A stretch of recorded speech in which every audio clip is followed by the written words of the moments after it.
हम सब एकत्रित हो गए राजगंगपुर के प्लेटफॉर्म में और निकल पड़े बैद्यनाथ धाम की ओर। हम 6 अध्यापक अध्यापिकाएं मिलकर हमने सोचा ये तीर्थ यात्रा की जाए, क्योंकि हमें 4 दिनों की छुट्टी मिली थी और एक साथ जाने का तो मज़ा ही कुछ और है। सबसे पहले हमने शुरुआत की हनुमान चालीसा से, और कब हम पहुंच गए जैसीडी पहुंचने के बाद हमने एक इनोवा मंगवाई, जिसमें हम सब बैठकर बैद्यनाथ धाम की ओर जा सके। और फिर बस हमारी यात्रा शुरू हुई और हम पहुंच गए सुबह 3:30-4 बजे बैद्यनाथ धाम में। सुबह फ्रेश होने के बाद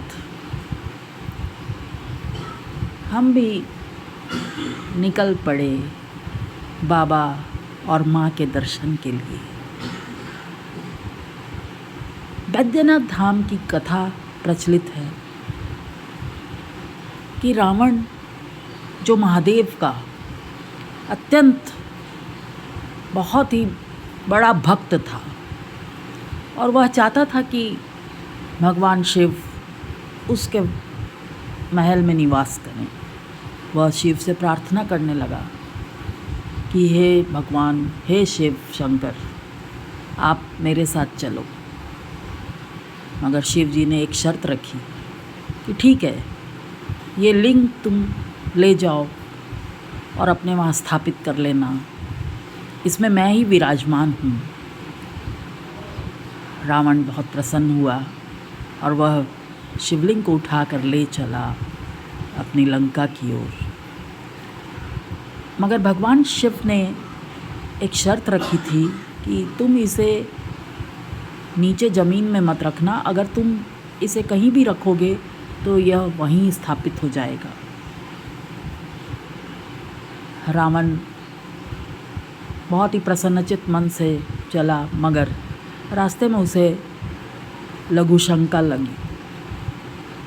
फिर उसने सोचा क्या करे, मगर उसने देखा कि एक कोई युवक वहाँ खड़ा है, तो उसने उस युवक से कहा, ये शिवलिंग तुम थोड़ी देर के लिए पकड़ो, मगर इसे नीचे मत रखना, मैं अभी आ रहा हूँ।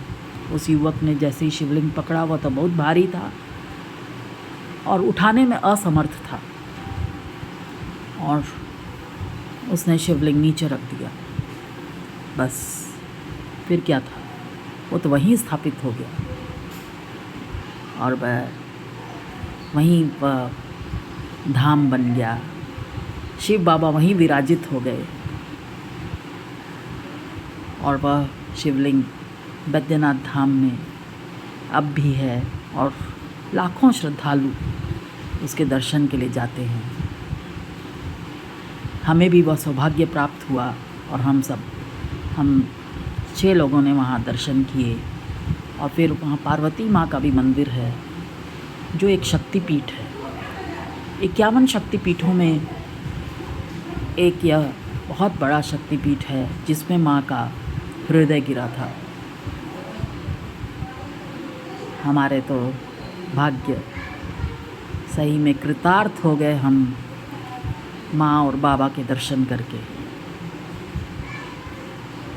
माता के मंदिर में माता पार्वती और दुर्गा जी विराजित हैं और पास में ही काली माँ का भी मंदिर है। अंदर में वैसे बहुत सारे अनेक छोटे छोटे मंदिर हैं जिनके हमने दर्शन किए, और हम वहाँ हर हर महादेव की आरती में भी सम्मिलित हुए। अपने आप को बहुत भाग्यशाली मानते हैं कि बाबा ने हमें बुलाया और अपने इतने अच्छे दर्शन दिए और हमने आरती का भी आनंद लिया। फिर हम निकल पड़े वासुकीनाथ के दर्शन के लिए। और वहाँ भी हमने बहुत अच्छे दर्शन किए। वहाँ भी माता पार्वती और शिव बाबा के दर्शन किए। हमें तो ऐसा लग रहा था जैसे जन्म जन्म की प्यास अब बुझी हो, जहाँ माँ और बाबा एक साथ विराजमान हैं। फिर हमने वहाँ पे आसपास त्रिकूट पर्वत, तपोवन आदि भी देखे। रास्ते में हरियाली देखते देखते बहुत आनंद आ रहा था। सच्ची ये प्रकृति हमें कितना कुछ सिखाती है और दिखाती है। हमें प्रकृति की रक्षा करनी चाहिए। जीवन में अगर हमें कभी भी अवसर मिले तीर्थ यात्रा करने का, तो हमें ज़रूर करनी चाहिए, क्योंकि इससे हमारा जो डेली का रूटीन है उसे करने के बाद, अपना काम करने के बाद मन कुछ आराम करने को भी चाहता है। और सच बहुत मज़ा आया। और फिर हमें भूख लगी और हमने माँ दुर्गा ढाबा में खाना खाया। फिर हम वहाँ के स्पेशल पेड़े की दुकान में गए और वहाँ से हमने अपने सगे संबंधियों और अपने स्टाफ के लिए, अपने पड़ोसियों के लिए पेड़े खरीदे। और पेड़े टेस्ट करने में भी उन्होंने हमें बहुत सारे पेड़े दिए टेस्ट करने को, और खा के तो मज़ा आ गया सही में। उन पेड़ों का स्वाद ही कुछ निराला है।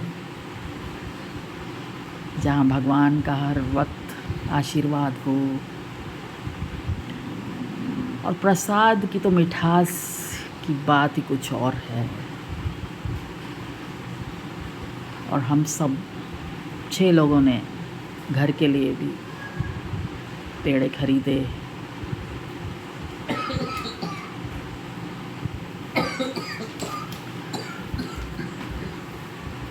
अब हम सोच रहे थे अब आगे हमें कहाँ की यात्रा करनी है। जब भी कोई छुट्टी मिले या मौका मिले तो हमने सोचा है ज़रूर किसी तीर्थ यात्रा में जाएंगे। और ये देसी घी, खोआ डला हुआ, कुछ पेड़े शुगर फ्री और कुछ शुगर वाले, सचमुच मज़ा आ गया।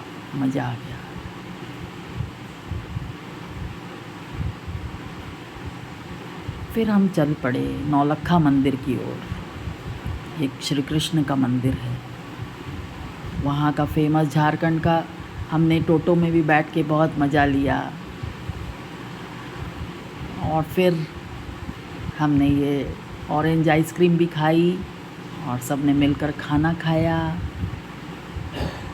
और फिर से अपना निकल पड़े अब घर की ओर। स्टेशन जाना था। बस हमारी यात्रा यहीं पर समाप्त हुई और हम भगवान का नाम लेते लेते अपना सफ़र तय कर रहे थे।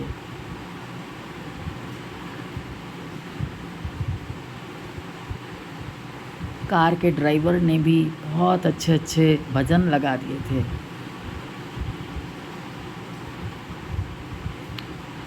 भजनों का आनंद लेते लेते हमारा सफ़र कब ख़त्म होने को था पता ही ना चला।